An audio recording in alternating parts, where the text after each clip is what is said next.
que a gente agradece as pessoas, é a forma que a gente deseja boa sorte, tá bom?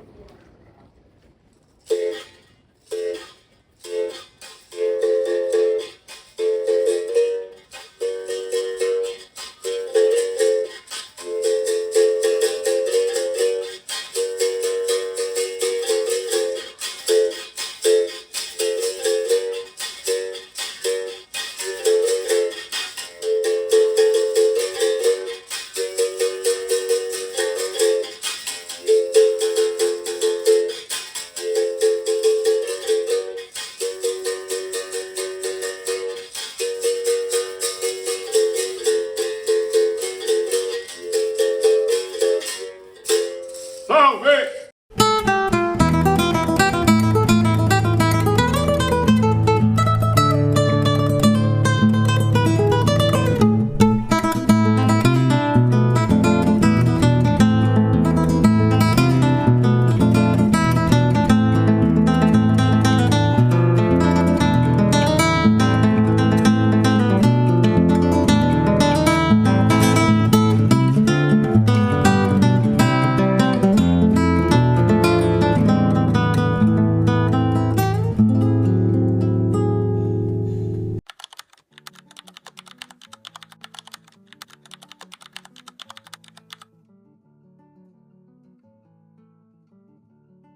Eu sou Rita Maria, sou filha e hoje herdeira de tabuleiro. De tabuleiro quer dizer com baiana de acarajé, apesar de que hoje já não vendo mais, mas eu me identifico com baiana porque é um ofício garantido hoje e profissão também. Sou mãe de 4 filhos e 7 netos. Sou residente e nascida em Arembepe, com muito orgulho. E estou aqui hoje só para contribuir, né? Porque a gente chega a um tempo que o trabalho já não é mais tão necessário para a sua vivência, né? Então a gente passa a contribuir para o bem-estar não só nosso, para de outras pessoas. Então esse é o meu plano de carreira hoje, seguir em frente para que possa crescer as pessoas e a mim também. A história da Baiana do Acarajé, ela vem assim diante de muita sabedoria. A Baiana de Acarajé são as primeiras mulheres negras empreendedoras do Brasil, porque quando foi dada a libertação dos escravos, e nós não éramos escravos, nós éramos escravizados. Aí as mulheres negras foram trabalhar na cozinha da Sinhá, e o que acontecia? Elas faziam bolinho de acarajé para elas degustarem. E daí surgiu a ideia na cabeça da mulher negra de sair vendendo esses bolinhos. O que foi que a Sinhá fez? Se você sai da minha casa, frita na minha casa, então eu vou ter maior porcentagem das vendas. Aí ela saía com a caixinha à tarde, que na verdade é a tradição das baianas de acarajé, a maioria sai de casa à tarde, e aí ele ia vender em uma caixinha de madeira os bolinhos de acarajé, né? Que ela só tinha mesmo a acarajé e a pimenta. E daí quando ela chegava em casa, o que ela vendia era, vamos supor que 20% era dela e 80% era da dona da casa. Ela aí começou a juntar esse dinheiro para comprar alforria, não só dela, como dos seus compadres, cunhados, maridos. E aí, né? E aí surgiu a Baiana de Acarajé. Como surgiu a Baiana de Acarajé? Quando veio a revolta dos malês, os muçulmanos aproveitaram as mulheres negras que saíam pelas ruas vendendo acarajé e centrificaram ela, botaram ela em um ponto específico para ser espiã deles, né? Para que elas vissem, passassem para eles para poderem fortalecer a batalha deles.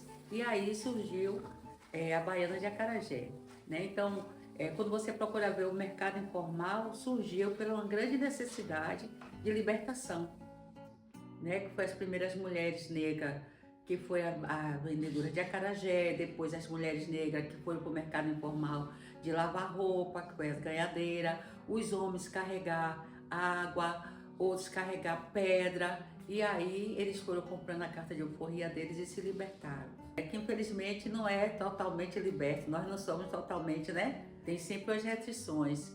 E daí a minha mãe, como mulher negra, mãe, solteira, Ela saiu daqui, foi para Salvador e resolveu ser, que antes não chamava baiana de acarajé, chamava ambulante. E daí ela passou a vender acarajé, que foi uma trajetória muito sofrida e perseguida, porque as baianas de acarajé já eram vistas como espiã e o candomblé, ele era assim visto como uma oficina de demônio, de crime e tudo mais. E aí elas eram perseguidas. Minha mãe não era de religião de matriz africana, porém ela não era praticante, ela era admiradora. Então ela se vestia, né, com os trajes de baiana de acarajé, que eles representam também os orixás, e aí vai. Daí ela foi muito perseguida. Os poderes públicos, né, tomavam os tabuleiros, tomavam a mercadoria. E aí você via, eu no caso, né, via aquela mulher chorar porque aquela mercadoria era o único pão que ela tinha para levar para casa para os filhos. E daí o tempo foi passando, né, ela criou os filhos. Eu, por ter visto muito sofrimento dela, eu dizia que não queria ser baiana de acarajé, eu não queria ser mulher vendendo acarajé, que era assim vista. A baiana de acarajé era vista como a mulher do acarajé. Eu dizia que não queria ser, eu queria estudar, fazer direito para defender a causa delas. Né? Então eu estudei, não fiz direito, mas eu fiz farmácia, né, de manipulação. Trabalhei muitos tempos em empresas, depois eu saí e há 26 anos eu saí da empresa e resolvi vender acarajé, que era o que eu sabia fazer, né? Mas na verdade, vendendo acarajé, a minha mãe vendendo acarajé, ela criou os filhos dela, eu quando comecei, os meus filhos já estavam criados, mas me valeu muito, né? Me rendeu muito, tive muitos, resolvi muitas coisas financeiras na minha vida, vendendo acarajé, a minha mãe também.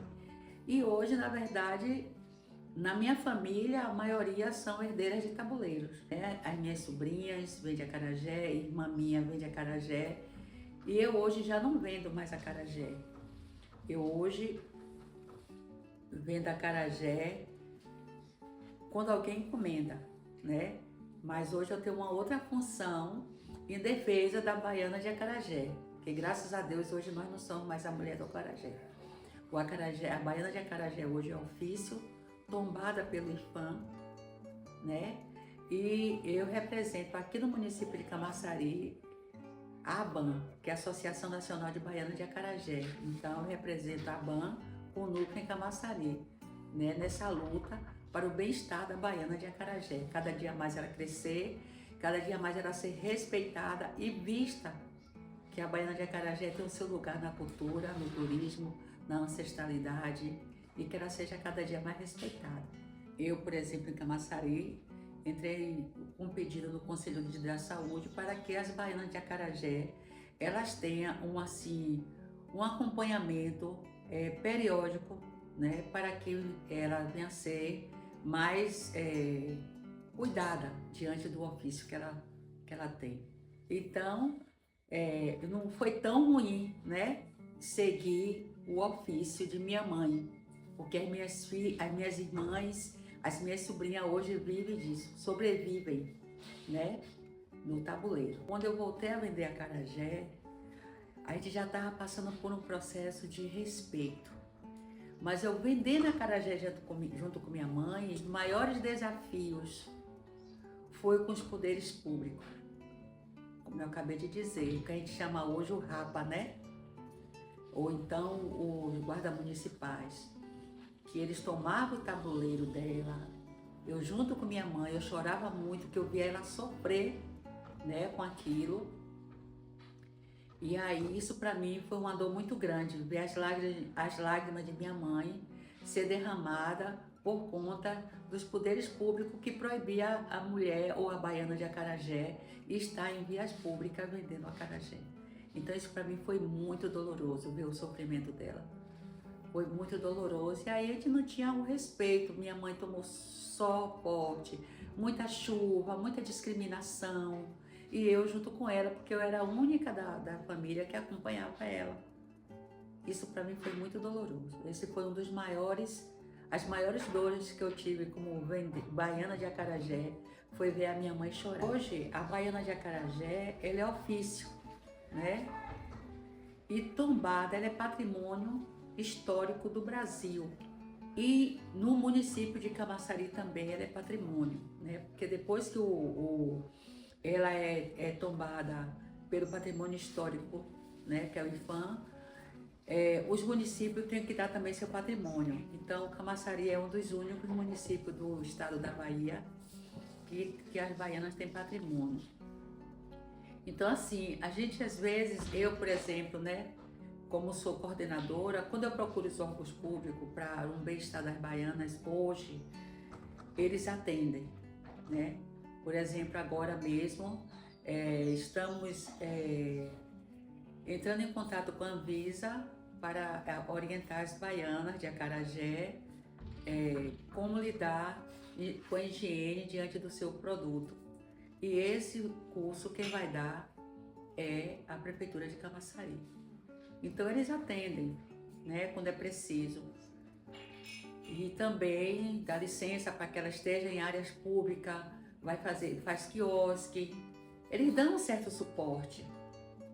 Hoje sim, hoje eles dão um certo suporte quando a gente precisa. Olha, o mercado informal eu vejo hoje como uma válvula de escape para aqueles que não estão tendo oportunidade, né, de um emprego. Mas eu digo que quando uma pessoa for para o mercado informal, ele vai sabendo como trabalhar com aquilo que ele está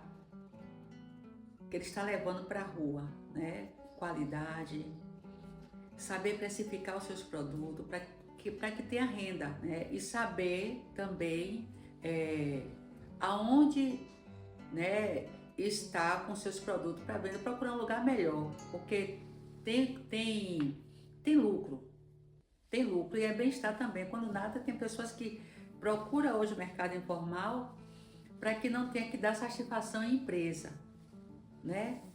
Não ter que sair, acordar cedo, ele ter sua vida própria. É bom, mas você tem que ter muita luta. Tem que ter muita luta. Mas não deixa de ser uma coisa boa, não. Eu sou aposentada não com baiana de acarajé, né? Eu já sou aposentada, mas a baiana de acarajé e qualquer outra pessoa do mercado informal, eles têm direito à aposentadoria, sim, como tempo de trabalho, desde quando ela pague o MEI. Ela pagou no MEI, tendo seu CNPJ, ela tem direito à aposentadoria como qualquer outro do mercado informal. Tem direito à aposentadoria, sim. Agora, aqueles que não pagam como qualquer um outro cidadão brasileiro, eles vão se aposentar com mais idade, né, que é a partir dos 65 anos, pelo LOAS. Mas a baiana de acarajé, ela pagando o MEI, ela tem todos os direitos trabalhistas, só não fundo de garantia. Mas ela tem assistência, né, médica, caso ela precise, né, se encostar, ela tem direito à aposentadoria. E é isso, não tem seguro-desemprego. Mas esses direitos ela tem. A minha experiência foi muito boa. Foi muito boa porque ela, diante do que eu fiz, lhe dá muito conhecimento, né? Você passa a conhecer pessoas boas e para mim isso foi muito gratificante, porque quando eu retornei para ser baiana de acarajé, eu voltei e no mês seguinte, o meu marido faleceu. Então, os clientes para mim foi assim, muito importante ter eles, porque eles me deram muito suporte mesmo. Foi muito bom ter essa profissão na época, porque eu sou muito comunicativa e aí, certo? As pessoas, eu conversava, dizia às pessoas o que eu estava sentindo e aí eu era acolhida. Então, para mim, isso foi muito importante nessa época. Para mim, foi uma experiência muito boa. E até porque a baiana de acarajé, ela é psicóloga, ela é médica, ela é rezadeira, ela é tudo, né? Porque geralmente as pessoas procuram a gente e a gente também procura o outro. É muito acolhimento. Para mim foi muito bom.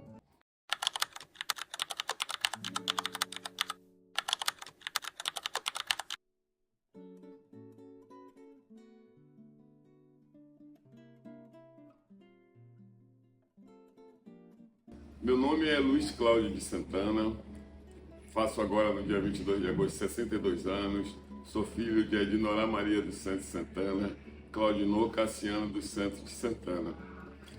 A minha trajetória na capoeira começou nos anos 70, falando diretamente no ano de 1972, quando eu prestei uma prova para entrar no Colégio da Polícia Militar, e lá dentro do Colégio da Polícia Militar eu encontrei a capoeira, né?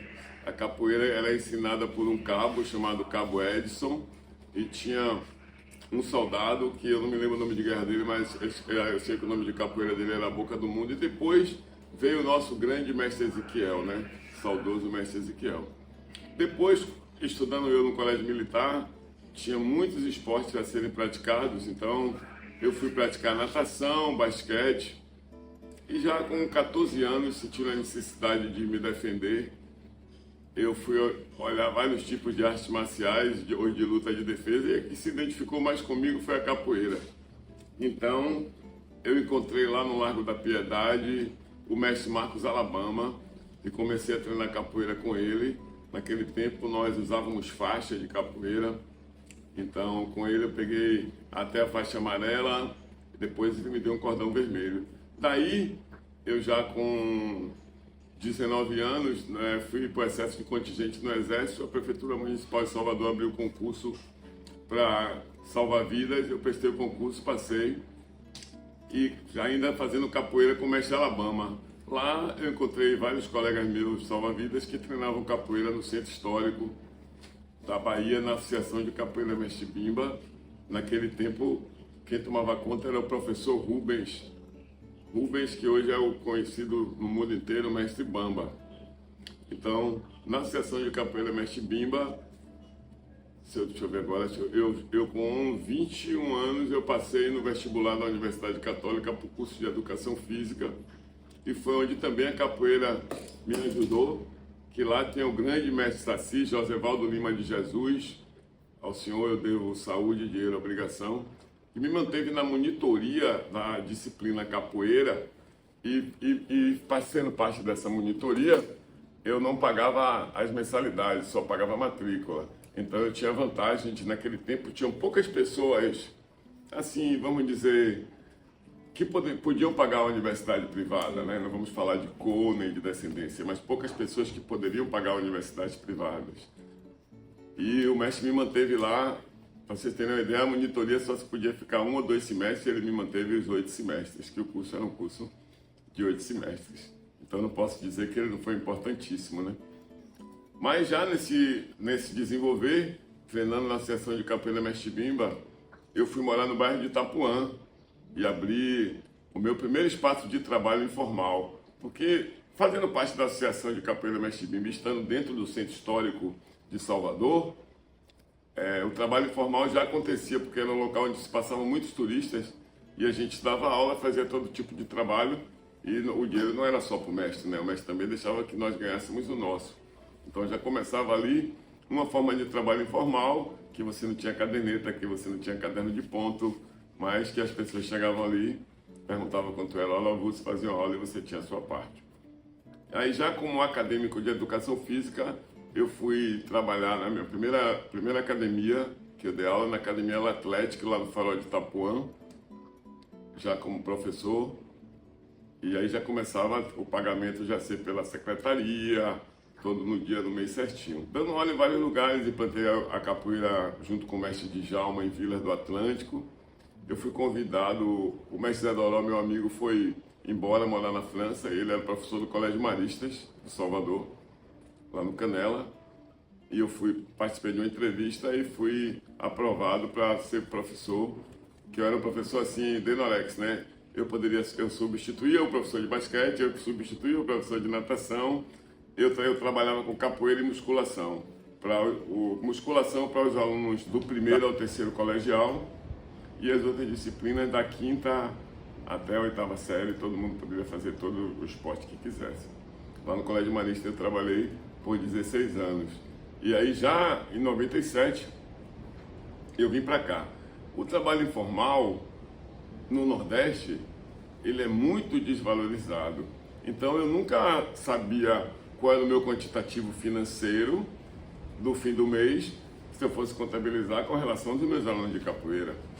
E eu não poderia jogar tudo que meu pai e minha mãe fez por mim à toa no lixo e não procurar uma carreira profissional, né? Não procurar uma formação de nível superior pelo investimento que eu vi da minha mãe e do meu pai, para que eu chegasse em algum lugar. Que eu não achasse que quando eu terminei o colegial, a vida acabou. A minha vida acadêmica tinha acabado. Para eu pensar que quando eu terminei o colegial, eu iria me formar e depois eu iria me especializar. Então, na Universidade Católica, eu me formei em Educação Física e na Universidade do Estado da Bahia eu fiz a minha pós-graduação em Personal Trainer e Treinamento Desportivo, mas que eu tenho que falar que é incompleta porque eu não apresentei a minha monografia, então eu não posso dizer que é completa, né? Eu tenho que falar que é incompleta. E vim para cá, aqui nesse espaço eu faço trabalho social, então quando eu fui, era funcionário da Prefeitura Municipal de Salvador, professor do Colégio Marista, era muito mais fácil para mim fazer trabalhos sociais, porque eu poderia trabalhar com todas aquelas crianças que eu quisesse, de 4 a 17 anos, sem cobrar nada, não é? Porque João entrou aqui com 2 anos, né? Tem ele aqui com 2 anos aqui dentro, né? Graças a Deus a gente está junto agora para esse momento que eu acho muito importante da vida dele. E o trabalho informal faz com que você aprenda a fazer silk screen, a organizar todo o seu trabalho, a preparar o receptivo para as pessoas. E a capoeira, ela não vem só com capoeira, você tem que saber montar um show folclórico, você tem que saber ser um ator, você tem que saber montar um espetáculo teatral com coisas inerentes à nossa cultura e à nossa formação. Nesse processo de trabalho informal, onde eu pude me identificar melhor como cidadão, porque eu vim poder observar a realidade do povo brasileiro, que foi colocado uma pedra em cima pelos próprios colonizadores que vieram cuidar da gente aqui, que não era a aristocracia portuguesa, eram os marginais, as pessoas que eles não queriam mais que estivesse lá em Portugal, eles mandavam para a colônia, e a nossa era uma dessas colônias. Por isso, nós vivemos essa realidade de diferenças sociais e de diferenças de patamares financeiros de proposta. Isso aqui é um trabalho informal, confecção do instrumento é um trabalho informal.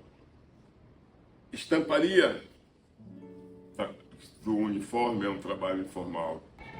A palavra capoeira é uma coisa e o que significa capoeira é outra.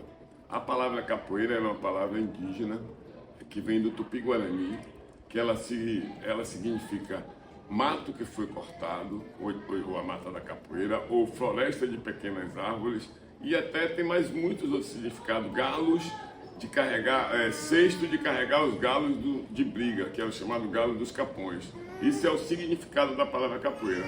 Agora, a capoeira para mim é tudo que minha boca come. Então minha boca não vai querer comer nada de ruim, né? Mas essa fala não é minha, foi do saudoso mestre Pastinha, daquele que está ali, viu? Ele que disse isso, aquele coroa que está olhando a gente, não foi eu. Então eu vou definir para você. Atualmente ela é minha profissão, minha filosofia de vida, certo?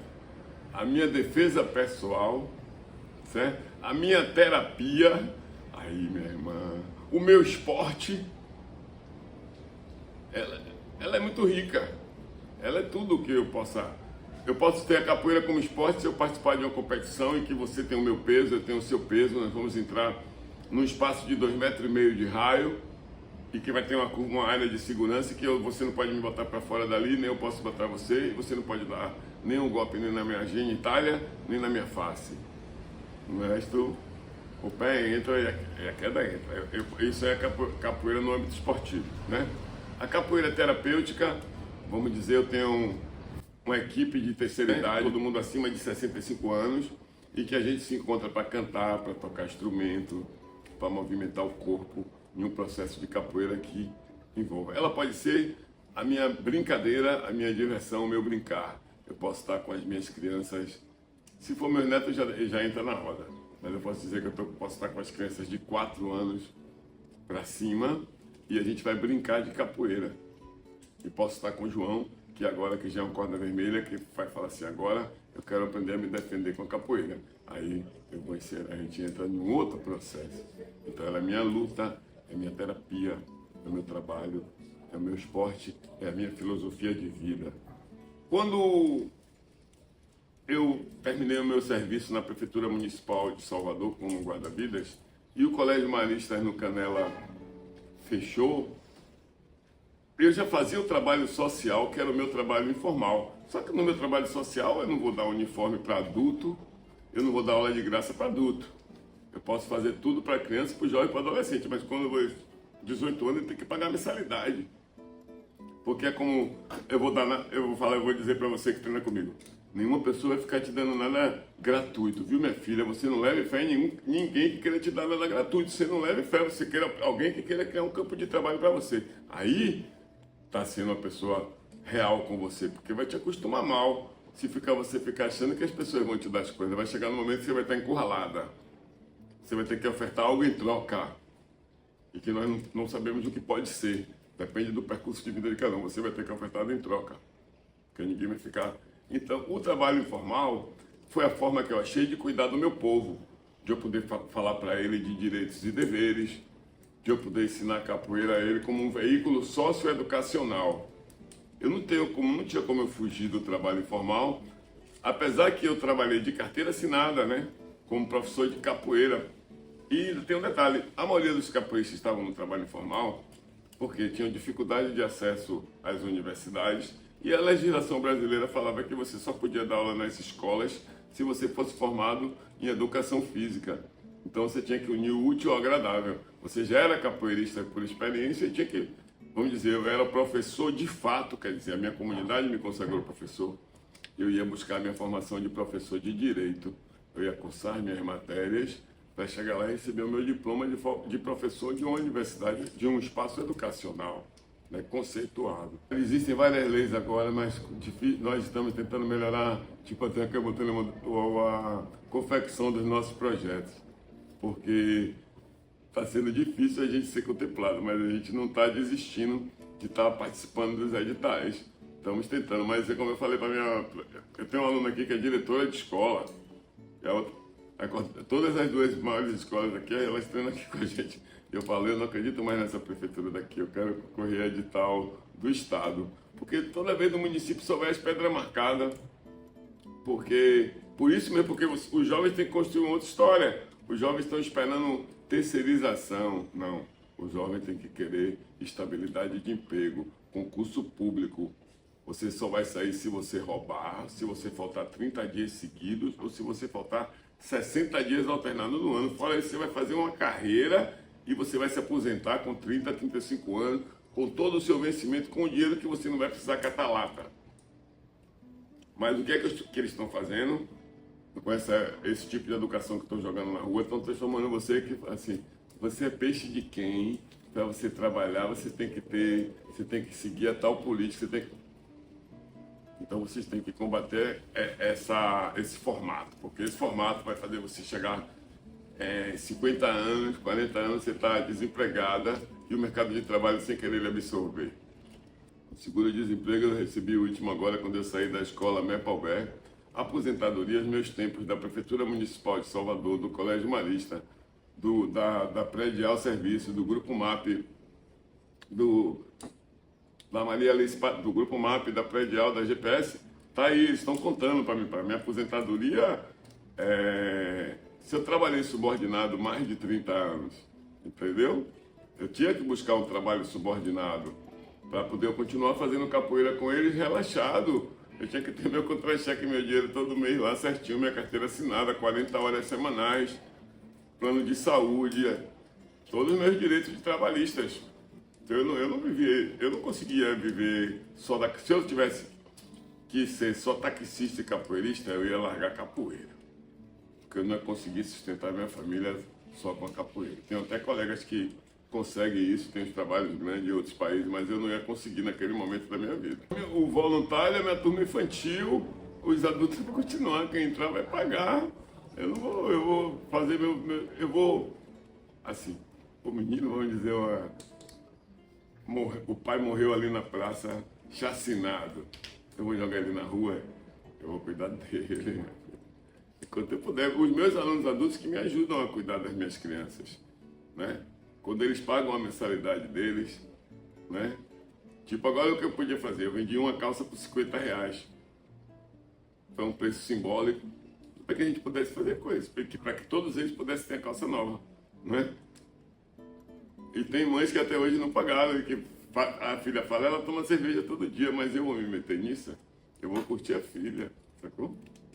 Eu gostaria de receber um apoio total, que eu pudesse realmente realizar o projeto que a gente tem aqui, que é o reforço escolar, com a merenda, com os acompanhamentos psicológicos, sociais. Então, ser aprovado num desses grandes projetos do governo que está aí aprovando todo mundo, né? Um apoio, não um apoio só no batizado, um apoio consistente, que nós passássemos o ano inteiro recebendo esse apoio. E lateralmente ou conjuntamente com o seu trabalho informal e social, procure a sua especificação e formação profissional, para que assim você possa se autossustentar, sustentar sua família e continuar fazendo o trabalho social. Porque se você... o ditado é assim, ó, se você não trabalha, você sabe o resto da frase? Não come. Então, se você não trabalha, você não come. Então, se o social não vai me dar comida, mas se você for uma professora do Estado, 44 horas, 60 horas, 2 escolas, 7 mil na conta todo mês, você pode chegar e tirar aquela sua horinha ali que você vai lá e cuida de todos aqueles meninos social. Mas se faltar o seu, como é que você vai fazer social? Eu sempre fiz social porque nunca faltou o meu, social nunca atrapalhou o meu. Né? Então eu posso ficar nessa sala aqui que é minha, mas a gente já ficou em um bocado de sala, né? Aí eu posso dizer para um adulto assim, eu falo, sim, velho, você não vai no banheiro? Você acha que o seu papel lá no banheiro vem do céu, A água que você lava a mão vem de onde? Você não gosta de encontrar tudo cheiroso, limpinho, vem de onde? Não preciso falar isso. Então a pessoa vem no clube e ela já vem sabendo qual é a função dela, né? A pessoa que tem o poder aquisitivo. Então, tem pais que mesmo... Eu também não separo a criança de um pai que mora no Aquaville. Eu trato todas as crianças iguais. Mas aí o pai fala, não, vou contribuir aqui com o trabalho. Tá bom. Ele vai lá, você contribuir, você contribui. Mas ele chega aqui, eu deixo ele, classifico ele igual a todas as outras crianças. Não chego em cima e falo, porque você mora ali em tal lugar, você vai pagar tanto por mês.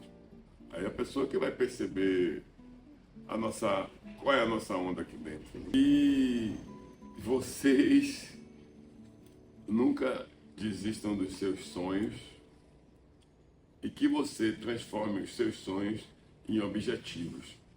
E que vocês saibam andar passo a passo em cada sonho. Não quero ter todos os sonhos de vez, um por vez.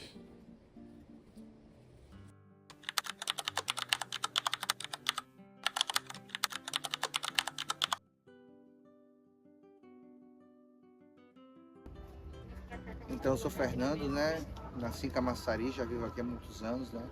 Vivo através da minha arte porque busco, na verdade, uma autossustentabilidade artística e, na verdade, vivo uma filosofia mais filantrópica. Então, eu costumo produzir a minha arte. Eu não revendo nada, não tenho coisas industriais a partir do meu pano, da minha arte. Eu aprendi a produzir. Então, isso faz com que a indústria também ela fique isenta um pouco do meu trabalho, né? Eu mesmo gosto de fazer trabalhos com material inoxidável, com pedras, mas trabalhos únicos que representam as pessoas, né? A arte, ela, para mim, ela tem esse fundamento, né? Representar a pessoa e o viajante, né? A pessoa que viaja, assim, que já está acostumada com tantas coisas industriais, quando vem para a aldeia hippie aqui em Arimbeque, ela tem contato com o que as pessoas fazem manualmente. Então a gente ainda vive essa filantropia, né? E a gente acaba recebendo as pessoas com nossa arte, nossa cultura além da história, né, que Jorge Amado, Mick Jagger, Janis Joplin tiveram aqui, tem pessoas que ainda vivem resistindo a um movimento, que é um movimento de arte e cultura, mas um movimento que faz com que a aldeia ainda esteja viva, está viva através da arte manual, a arte de dobrar o arame, de fazer um macramê, de esculpir uma madeira, de fazer uma pintura. Então a resistência do lugar, hoje a gente fala sobre movimento hippie, mas através de arte. A gente passa hoje para um movimento cultural, então a gente faz com que o movimento continue resistindo e que o comércio informal, né, que faz parte da história, ele esteja fluindo através de uma coisa bem natural, que é nós, os artesãos, nós influenciamos de uma forma diferente, né, o comércio, né, porque a nossa arte é isenta de algumas coisas, né. A arte para mim é a expressão do pensamento a partir da ação.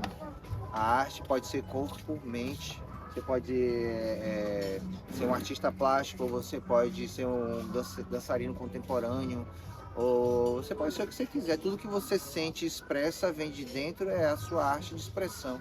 É o que é a filosofia. A filosofia é a ciência da expressão. Então a arte, a filosofia, a psicologia estão tudo unidas dentro de uma ação, né?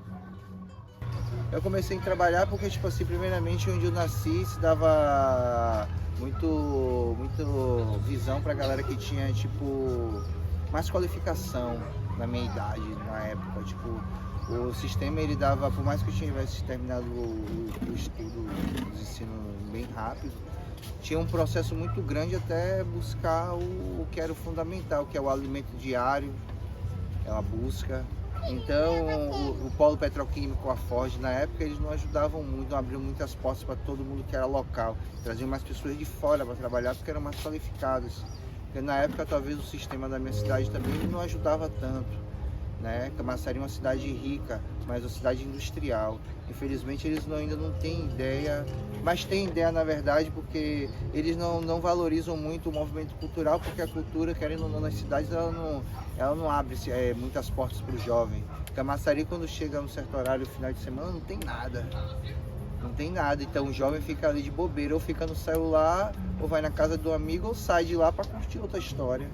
Se vai na praça, não tem um evento cultural, não tem música na rua, e tem muitos artistas pancadões de Camaçari, muitos bons, mas a galera não investe na cultura, na rua, que querendo ou não, para você ver a cultura você tem que sair de casa. Então a rua, o underground, você tem que ir numa praça para poder ver um violeiro, para poder ver um malabarista, né? Então isso tudo faz parte de uma cultura alternativa também. Quem auxilia o meu trabalho são as pessoas que gostam, me fortalecem e levam.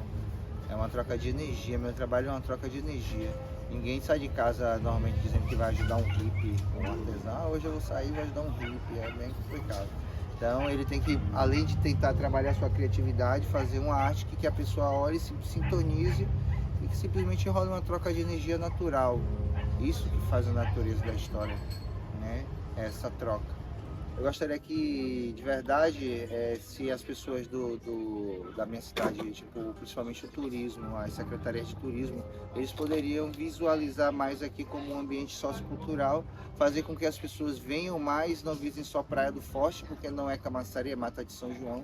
Camaçari, quando abrir os olhos, além do polo petroquímico, de todas as empresas que elas ganham dinheiro diariamente, elas iam entender que o turismo aqui, pessoas do mundo inteiro, Camaçari é conhecida mundialmente, não só pelo polo petroquímico, que é o terceiro maior polo da América Latina, mas pela aldeia hippie de Arimbé, por ter abrigado filósofos e músicos dentro de uma história cultural.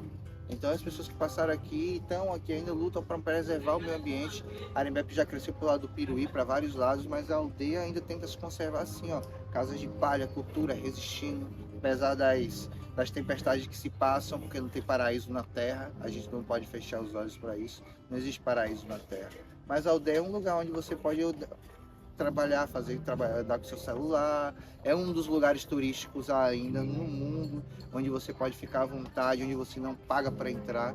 Então, no dia que Camaçari, a prefeitura ou a Secretaria de Turismo abrir os olhos e realmente enxergar, não ficar só na coisa política, que é o blá blá blá, eles vão entender que eles vão poder arrecadar um fundo ainda maior de um outro lado, preservar e mostrar que além de poluir, como o Polo e outras empresas que poluem muito o meio ambiente, eles também procuram preservar, que deveria ser a obrigação deles. Sou camaçariense e eu falo isso porque eu conheço minha cidade a minha vida toda.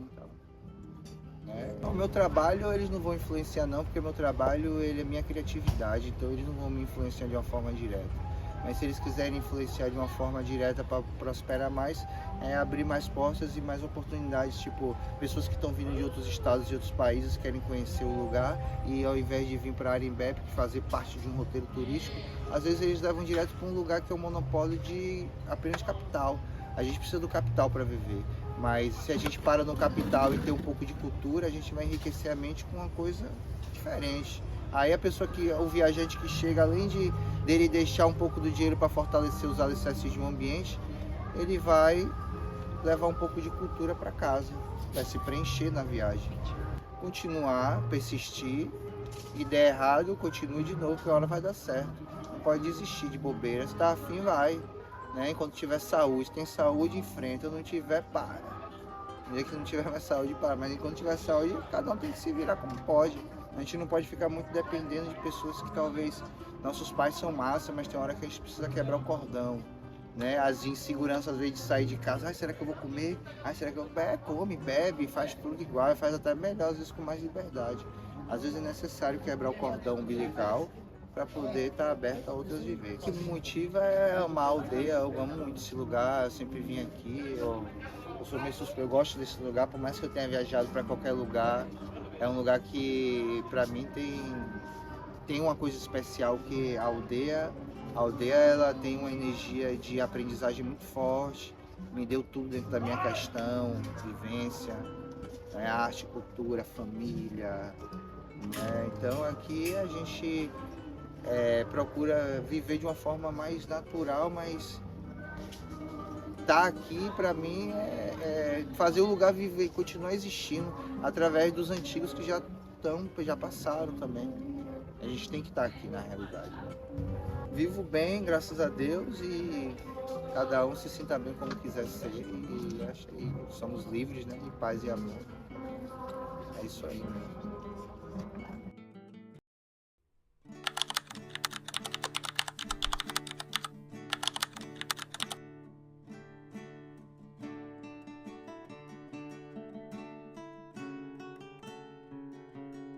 A Prefeitura, através da Secretaria de Desenvolvimento Econômico, oferece vários cursos de capacitação junto ao SEBRAE, junto a outras entidades, para incentivar esse desenvolvimento econômico da cidade, incentivar a formação profissional e, obviamente, abarcar essas pessoas nas suas necessidades de empreendedorismo. Ao meu ver, impacta muito positivamente, especialmente no que se refere aos permissionários, aquelas pessoas que têm a permissão de uso de equipamentos públicos, de barracas públicas, porque esses projetos de revitalização reformam completamente essas barracas, esses locais que existem permissão de uso, garantindo mais higiene no seu trabalho, garantindo mais salubridade, e dessa forma as pessoas conseguem trabalhar melhor e vender os seus produtos ou prestar os seus serviços. Bom, é um trabalho muito árduo para conseguir garantir esse equilíbrio. É muito importante garantir a circulação de pessoas nos espaços.